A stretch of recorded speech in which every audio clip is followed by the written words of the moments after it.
del día de las flores sale el niño Manolín, con los nenos de la comunión. Cortado por los niños de comunión. Y luego lo de ir acompañando unos ángeles a los niños de la comunión, ¿eso de dónde?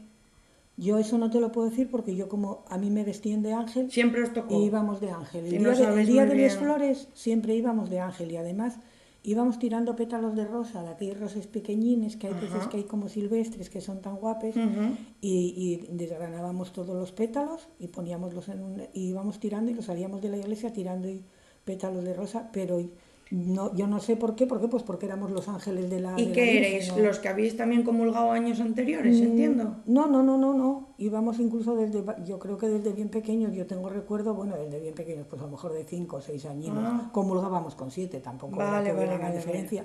Pero sí, vestíamos de ángel. Que si te fijas, y es muy gracioso porque a nosotros nos da la risa. Yo me di cuenta al empezar a recuperar fotos que llevamos les sales al revés.